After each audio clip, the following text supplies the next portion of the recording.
அதிகாலை ஸ்தோத்திர பலி. அப்பா அப்பா உங்களுக்கு தான் ஆராதனை ஸ்தோத்திர பலி. அப்பா அப்பா உங்களுக்கு தான். அப்பா அப்பா உங்களுக்கு தான். அப்பா அப்பா உங்களுக்கு தான். அதிகாலை ஸ்தோத்திர பலி. அப்பா அப்பா உங்களுக்கு தான் ஆராதனை ஸ்தோத்திர பலி. அப்பா அப்பா உங்களுக்கு தான். அப்பா அப்பா உங்களுக்கு தான். அப்பா அப்பா உங்களுக்கு தான்.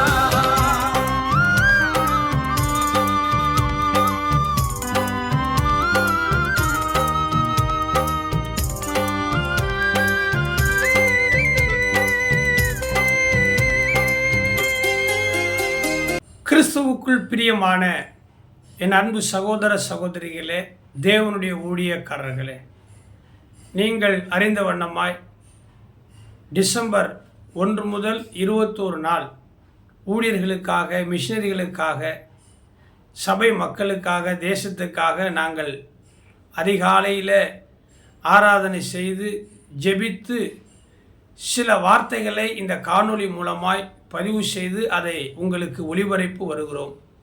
இன்றைக்கு டிசம்பர் 3ஆம் தேதி 3ஆம் நாள் அதிகாலையில் ஆண்டவரோடு பேசுவோம் என்கிற தலைப்பில் இன்றைக்கு பிலிப்பியர் 2ஆம் அதிகாரம் 5வது வசனத்தை நான் உங்களோடு கூட தியானம் பண்ண விரும்புகிறேன்.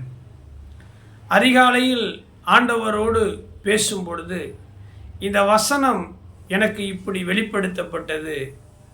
கிறிஸ்து இயேசுவில் இருந்த சிந்தை உங்களில் இருக்க கடவது.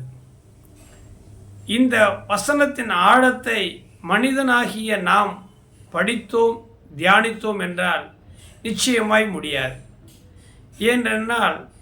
ஏனென்றால் இயேசு கிறிஸ்துவினிடத்தில் இருந்த சிந்தை என்பது மனிதர்களுக்குள்ளே வருவது அரிதான காரியம். ஆனாலும் வர வேண்டும் என்று ஆண்டவரும் விரும்புகிறார். உங்களை போன்ற என்னை போன்ற அநேகரும் விரும்புகிறார்கள். ஒருவேளை இதை பார்த்து கொண்டிருக்கிற நீங்களும் பேசிக்கொண்டிருக்கிற நானும் இயேசு கிறிஸ்துவினுடைய சிந்தைக்குள் இருந்துவிட்டால் எந்த ஒரு பிரச்சனையும் நமக்கும் இருக்காது, மற்றவர்களுக்கும் இருக்காது. இங்கே ஆண்டவராக இயேசு கிறிஸ்துவனுடைய வேதத்தில் பிலிப்பியருக்கு எழுதப்பட்ட அந்த நிருபத்தில் அந்த 2ஆம் அதிகாரம் 5வது வசனத்தில் தான் இது இருக்கிறது. கிறிஸ்து இயேசுவில் இருந்த சிந்தையே உங்களில் இருக்க கடவதாக. 2 சம்பவத்தை சுருக்கமாய் சொல்லுகிறேன். இயேசு கிறிஸ்து ஒரு நீதிமான், ஒரு குற்றமும் அறியாதவர். அவர் நீதிமான் என்று ராஜாவுக்கு தெரியும், மக்களுக்கு தெரியும், கல்வனுக்கும் தெரியும். ஆனாலும் அவரை சிலுவையிலே பிடித்து கொல்கத்தா மலையின் மேலே அவர்கள் சிலுவையிலே அறைகிறார்கள். அறைகிறது யார், எதற்காக அறைகிறார்கள் என்றெல்லாம் தெரிந்திருந்தும் இயேசு கிறிஸ்துடைய சிந்தையில் ஒரு எண்ணம் வருகிறது, சமாதானம், மன்னிப்பு. அப்போ பிதாவினிடத்தில் சொல்லுகிறார், பிதாவே இவர்கள் செய்வது இன்னதென்று அறியாதிருக்கிறார்கள், இவர்களுக்கு மன்னியும். இந்த சிந்தை நமக்கு வருமா? நமக்கு பிறரை மன்னிக்கிற அந்த எண்ணம், அந்த சிந்தை, அறிவு நமக்கு வருமா? ஆனால் ஆண்டவர் இயேசு கிறிஸ்துவுக்கு இந்த சிந்தை இருந்தது. நல்லாவே தெரியும். நீதிமானாகிய தன்னை அடிக்கிறார்கள், காரி உமிழ்கிறார்கள், ஆடைகளை பங்கிட்டுக் கொள்கிறார்கள், அவமானப்படுத்துகிறார்கள் என்று. ஆனாலும் அவர் அதை பெரிதாக எடுத்துக்கொள்ளாமல் பிதாவினிடத்தில் பரிந்து என்னை அடிக்கிறவர்களை, துன்பப்படுத்துகிறவர்களை மன்னியும் என்றார். இந்த சிந்தை உங்களுக்குள்ளே இருக்கட்டும். அதுபோல் இயேசு கிறிஸ்து தான் காட்டி கொடுக்கப்படுகிற ராத்திரி அன்று முதல் நாளிலே தம்முடைய சீஷர்கள் மேலே அன்பு வைக்கும்படியாக எல்லாரையும் கூப்பிட்டு ஒரு போஜனம், ஒரு சிறப்பான விருந்து கொடுக்கிறார். அந்த விருந்து கொடுப்பதற்கு முன்பதாக அவர் தேவாலயத்தில் சீஷருடைய கால்களை கழுவுவதற்கு அவர் பிரியப்படுகிறார்.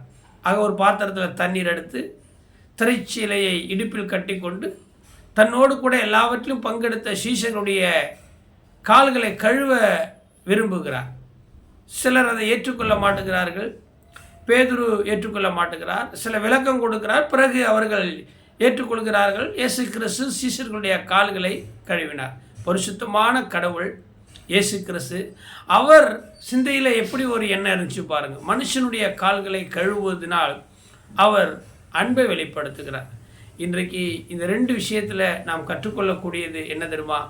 இயேசு கிறிஸ்துவனுடைய சிந்தை நமக்குள்ளே இருந்தால் நம்மை ஆண்டவர் நிச்சயமாய் ஆசீர்வதிப்பார். தாழ்மை உள்ளவர்களை அவர் நோக்கி பார்க்கிறார், கிருபை அளிக்கிறார். உங்களுக்கு இயேசு கிறிஸ்துவனுடைய சிந்தை இருக்கட்டும், எனக்கும் இருக்க வேண்டும் என்று ஜெபிப்போம். ஆண்டவர் உங்களை ஆசீர்வதிப்பார்.